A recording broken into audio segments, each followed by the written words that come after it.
오늘 좀 주목할 만한 대선 얘기가 그게 있었어요. 그 민주당 경선 주자였죠. 안희정 지사 측에, 안희정 후보 측에 몸담았었던 박영선 의원과 변재일 의원이 문재인 후보 캠프에 전격 합류하기로 했습니다. 먼저 박영선 의원의 합류의 변을 좀 들어보시고 이어가 보도록 하겠습니다.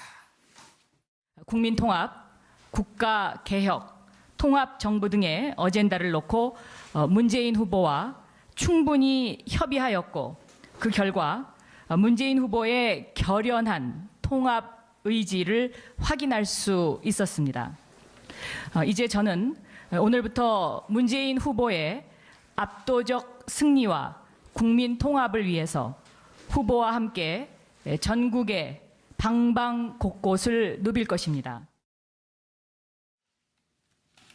진 의원님 보실 때는 지금 이제 오늘 선대위 공동선대위원장을 수락했는데 문재인 후보 측에 선대위 구성안이 발표된 지 이제 아흘에, 즉 9일 만이에요. 문재인 후보 입장에서는 이제 한심 덜었는데 9일 만에 이제 전격적으로 합류 발표한 게 그 요인이 배경이 뭘까요? 문재인 후보의 삼고 철회가 있었을까요? 아니면 안희정 지사가 이제는 마음 풀고 좀 들어가 주세요, 도와주세요라고 했을까요? 뭐가 있었을까요? 그러니까 저게 타이밍 같은데요. 일단 박영선 의원으로는 입장에서 볼 때는 두 가지가 있습니다. 하나는 첫째는 그 전에 이제 오라고 했을 때는 안 갔습니다. 왜? 뭔가 나는 불편한 게 있는 겁니다. 네. 문재인 후보에 대해서. 네. 그리고 그때 기사들이 많이 나왔습니다. 뭐 문재인 후보가 안희정 지사한테 전화 한 통 안 했다든지 뭐 등등 해서 그랬었죠. 막 나올 때는 안 했다가 막상 그럼 지금 왜 그런가? 제가 볼 때는 그 당시는 문재인 후보가 안철수 후보한테 상당히 앞설 때입니다. 여론조사를 볼 때는. 네. 그랬을 때는 사실은 당장 안 들어가도 솔직히 뭐 잘 될 수도 있다는 건데 지금은 안철수 후보가 다자구도에서도 이긴다는 여론조사가 여러 나올 만큼 양강구도 박빙이다. 이럴 때 이제 드디어 몸값을 높여서 가는 겁니다. 아하. 어렵지? 내가 도와줄게. 이게 네. 정치인으로서는 간단한 일이 아닙니다. 아하. 너무 안쪽이 뭐 잘 나갈 때는 가도 솔직히 별로 거들떠 보지도 않는데 네. 지금 만약 간다면 박영선 의원은 문재인 후보 입장에서 볼 때는 상당히 중요한 참모가 되는 것이고요. 또 하나는 외적 요인을 보면 김종인 전 대표나 홍석현 전 회장이나 이런 분들이 대통령 후보로 출마할 것처럼 보이는데 지금 이제 그 제3지대가 사라지고 있습니다. 네. 그렇다면 박영선 의원 입장에서는 그 제3지대가 없는 상태에서 안철수 후보한테 가기도 그렇지 않겠습니까? 네. 그렇다면 선택은 사실은 없습니다. 네. 안 도와주든지 도와주는 건데 네. 그렇다면 지금 타이밍에서 한창 박빙으로 싸울 때 박영선이 문재인 후보를 도와준다. 그러면 네. 명분도 없고 네. 또 실리도 있을 건데 저는 네. 박영선 의원의 이 타이밍은 굉장히 절묘하다. 다만 네. 정치인으로서는 좀 비판받을 소리는 좀 있습니다. 어떤 면에서요? 너무 가볍게 처신한다는 비판. 좀 우직하게 네. 처음부터 도와주지 왜 그랬냐는 말을 들을 수는 있지만 네. 어쨌든 지금 타이밍에서 박영선 의원은 문재인 후보한테 간 게 상당히 본인 입장에서도 손해볼 것은 없는 거라고 저는 봅니다. 네. 호 교수님, 앞서 그림 화면도 나왔습니다만은 이제 그 합류의 변을 밝힌 다음에 윤해 대변인과도 막 포옹하고 막 뭐 기쁘게 웃었어요. 물론 이제 변재일 의원 입장에서는 서운할지 모르겠지만 박영선 의원의 파워, 저 합류하면서 파워 어떻게 얼마나 될지 평가하세요? 저는 활용점정이다. 이렇게 활용점정이다. 예, 아하. 그렇게 이야기를 합니다. 왜냐하면 박영선 의원은 비문 의원들의 핵심이고 중심이었거든요. 네. 그리고 이제 지난 당내 경선 때는 잘 아시다시피 안희정 지사의 의원 멘토단 단장이었지 않습니까? 네. 그만큼 이제 그 당내의 다선 의원이고 또 간판 의원이라 할 만큼 그리고 굉장히 뛰어난 정치적 감각, 개인기가 아주 뛰어난 분 아닙니까? 네. 이런 분이 이 큰 전쟁 또는 큰 전투를 앞두고 네. 다른 진영에 있고 다른 진영으로 간다면은 문재인 후보 측으로서는 상황이 우세하든 불리하든 아주 큰 상처가 되는 거죠. 아픔이 되고. 그런데 이제 마지막에 합류를 했기 저 때문에. 보세요. 얼싸 않습니다. 네네. 윤해 의원 거. 네네. 예. 윤해 의원 입장에서는 또 언니가 한 명 네. 든든하게 지켜주면 얼마나 좋겠습니까? 네. 그런 느낌으로 지금 방금 모습을 보였는데 네. 사실은 이거는 이제 큰 전투를 앞두고 내부 정비가 완료됐다는 걸 의미하는 것이죠. 그러니까 전열 정비 끝. 이제부터 본격 경쟁 이렇게 되는 거니까 내일부터 사실 법정 선거 운동 아닙니까? 근데 네. 그 전까지 내부 정비가 안 되고 간다면 네. 이게 얼마나 허술한 전투 진영이 되겠습니까? 네. 그런 면에서 보면은 박영선 의원의 타이밍도 절묘하고 네. 또 저거를 설득해낸 문재인 후보의 삼고 초려 네. 그리고 2시간 반에 걸친 식사에서의 설득 이런 것도 있고 물론 당연히 모르긴 해도 네. 안희정 지사도 충분히 뭐 근거가 있었을 거라고 그렇게 생각이 되어집니다. 네. 자, 그런 게 합쳐지니까 뭐 말로만 용광로 해서 했는데 네. 그때 말할 때는 이 용광로 사이즈가 좀 작지 않았느냐. 네. 그렇게 이야기했는데 막상 이렇게 이제 박영선 의원과 변재일 의원이 들어옴으로써 이 용광로 사이즈가 포스코에 있는 용광로만큼 큰 용광로구나. 네. 이렇게 이제 평가가 되니까 네. 어쨌든 내일 본격적인 대선을 앞두고 네. 법정 선거 운동을 앞두고 막 마무리가 아주 잘 됐다 이렇게 네. 느껴집니다. 차 교수님. 예. 그러면은 그 민주당 내 경선 과정에서 있었던 이른바 문자 폭탄과 또 그에 따른 문자 폭탄에 대한 문재인 후보의 발언, 양념 발언, 이 갈등은 봉합이 됐다고 보는 겁니까? 어떻게 봐야 되는 거예요? 그냥 박영선 의원과 변재일 의원이 합류했기 때문에 이건 봉합이 됐다. 단순 평가를 할 수 있어요?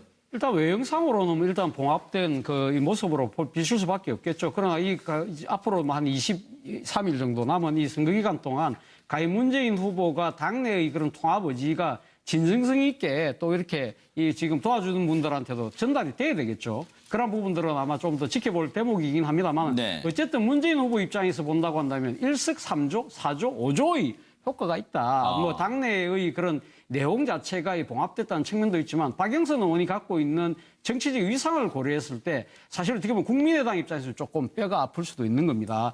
뭐 우리가 잘 알다시피 박남매라고 불릴 정도로 박지원 국민의당 대표하고 상당히 또 이렇게 막역한 사이였지 않습니까? 그러네요. 그렇기 때문에 만약에 박영선 의원이 당을 떠났을 경우에는 그 부분이 만만치 않았을 겁니다. 그런데 박영선 의원이 머물므로써 본인만 지금 머무는 것이 아니라 오늘 저 나왔다시피 변재일 의원 같은 중진 의원을 비롯해서 뭐 기동민이라든지 이철희 의원이라든지 이런 그 비문계 의원들이 다 결집하는 그런 상황이 된 거고요. 그리고 더 나아가서는 뭐냐면 오늘 지금 제가 좀 뭐 다음 주제에 있던데 조금 더 빨리 이야기하는지 모르겠습니다만은 이 소위 말하는 이 개혁적 보수 세력이라고 할 수 있는 김덕용, 김현철 같은 그런 사람들까지 끌어들이는 네. 그러한 효과가 있다는 측면에서 본다고 한다면 문재인 후보 입장에서 보면 네. 일종의 천군만마를 얻은 그런 느낌이 아닐까 하는 생각입니다만 네. 앞서 우리 앵커께서 말씀하신 대로 문재인 후보가 과연 지금 이 자기를 돕기로 결정한 비문계 의원들에게 네. 상당히 곁을 내주고 마음을 열어주는 그런 모습은 문재인 후보가 앞으로 또 해야 될 숙제가 아닌가 하는 생각입니다. 네. 제가 한 말씀만 그러시죠. 보자면은 네네. 좋은 말씀 많이 하셨는데 박영선 의원이 이제 과거에 그 야당 내에서 갖고 있는 위상이 어떻게 보면 친문 진영하고 대척점에서 많은 이야기를 해왔는데 특히나 최근에 그 여론조사를 보면 안희정 씨를 도울 때 충청권이라든지 수도권 그다음에 인천 경기 지역에서 어느 정도 안희정을 지지했던 표를 끌어오는데 박영선 의원이 반드시 필요하다. 이런 판단을 했을 거예요. 4월 둘째 주 한국갤럽 지역별 여론조사를 보더라도 서울, 인천, 경기, 충청 이쪽은 좀 비슷합니다. 안철수 후보하고 문재인 후보하고 이러고 보면 앞으로 이 지역의 2040 세대 표심이 문재인 쪽으로 확실히 와야지 대선에 승리를 하기 때문에 그 부분에 있어서 박영선이 카드가 상당히 중요하다. 특히 여성표까지 몰고 오는 그런 이중 효과를 보았다. 그래서 이번에 아주 잘한 계략이다 그렇게 느껴집니다. 네. 그 저도- 이 의원님께 이 의원님께 잠깐 갔다 올게요. 김 소장님 죄송합니다. 이 의원님께는 앞서 우리 차 교수님이 예고편을 해주신 김동용 김영삼 민주센터 이사장, 김영삼 민주센터 이사장이 문재인 후보를 지지하기로 결정했다. 이 내용 좀 여쭤볼게요. 네. 상도동계 좌장이라고 지금 이제 언론들은 표현하고 있어요. 네. 그런데 이제 이 김동용 이사장은 문재인 캠프뿐만 아니라 안철수 캠프에서도 영입을 많이 공들였었고. 네. 근데 지금 상도동계 좌장이라고만 보면은 바른정당의 김무성 전 대표도 있잖아요. 그러면 그렇죠. 김무성 전 대표하고는 안 친한 거예요? 그쪽으로는 아예 지지할 생각이 없는 거예요? 그러니까 지금 2012년도 이미 선거 때 그때 네. 김동영 지금 뭐 전 의원 같은 경우는 이미 문재인 캠프에 합류를 했었습니다. 네. 그렇기 때문에 제가 볼 때는 아마 이번에 뭐 가신다 하더라도 지금 뭐 상도동계의 어떤 영향력 자체가 이제 뭐 거의 끝난 상황이기 때문에 네. 저는 특별한 의미를 부여하고 싶지는 않습니다. 네. 근데 지금 뭐 김무성 의원 같은 경우는 지금 이제 바른정당 문제가 지금 코가 석자죠 사실은. 아하. 지금 뭐 일단 김무성계 의원들이 보면 지금 일단 지금 유승민 후보한테 이제 결단을 내리라고 지금 요구를 하고 있는 상황 아니겠습니까? 네. 그러니까 보면 거기는 사실은 바른정당을 이제 앞으로 어떻게 갈 것이냐. 그게 이제 사실은 이제 제코가 석자인 그런 상태고. 네. 지금 사실은 이렇게 지금 구정치인들을 저렇게 이제 어떤 영입하겠다 이런 것 자체는 제가 볼 때는 크게 어떤 영향을 미칠 것 같지 않아요. 지금 국민의당도 마찬가지고 지금 영입한 분들이 옛날 동교동계 뭐 옛날 의원 했던 분들 이런 분들이 지금 가는데 사실 그분들이 이제 보면 현실 정치와는 좀 상관이 없는 분들이거든요. 그러니까 그런 면보다는 오히려 이제 물론 세 불리기 차원 뭐 이런 차원에서는 의미가 있겠지만 네. 오히려 거기에 공들인 것보다는 다른 측면을 공들이는 게 낫지 않겠나 싶습니다. 네. 사실 또 상도동계 지금 뭐 김동영 의원 같은 경우는 뭐 들어간다 하더라도 이미 이제 예전에 한 번 간 적이 있기 때문에 큰 정치적 의미는 저는 부여하고 싶지는 않습니다. 근데 현실적으로는 네. 짧게 한마디만 현실적으로는 동교동계, 상도동계가 죽은 것 같지만 살아있다고 보고요. 이번에는 재밌는 게 안철수 후보에 대해서는 보수적인 분들이 전략적 지지를 하고 있다고 하지만 사실상 동교동계가 노골적으로 지지하고 있다는 이런 관측도 있습니다. 예를 들어서 지금 호남 쪽에 근거를 둔 뭐 권노가 뭐 정대표 이런 분들은 안철수 쪽으로 마음이 기울었다는 보도가 나오지 않습니까? 게다가 이 김현철 씨는 뭐 상도동계지만 원래부터 문재인 후보 쪽에 좀 호의적인 분이니까 그렇다 치지만 예. 과거에 호남 분들 특히 서울에서 정치를 했던 분들 왜냐하면 저도 이제 강북에 살기 때문에 술자리 같은 데 가보면 BJ 캠프에서 옛날 도왔다는 그런 어르신들이 있어요. 호남 사투리 쓰는 어르신들이 이번에는 안철수 이야기를 많이 합니다. 그게 뭐겠습니까? 그러니까 상대적으로 동교동계는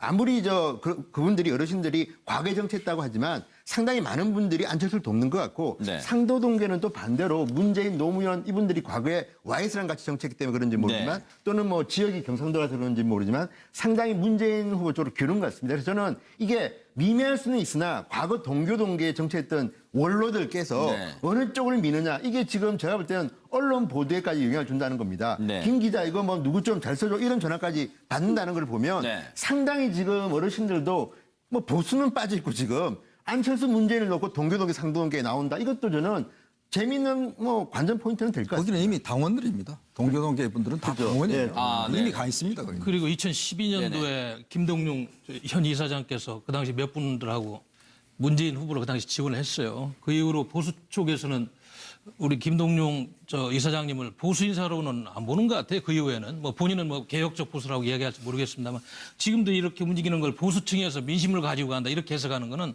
그는 좀 확대된 해석이고 옳지 않은 해석이다 이런 말씀 드리고 김 싶습니다. 소장님, 네네. 네, 아까 이제 이 박영선 의원을 이렇게 영입한 거에 대해서 활용점정에 대해 말씀하신 것에 저도 동의를 하고요.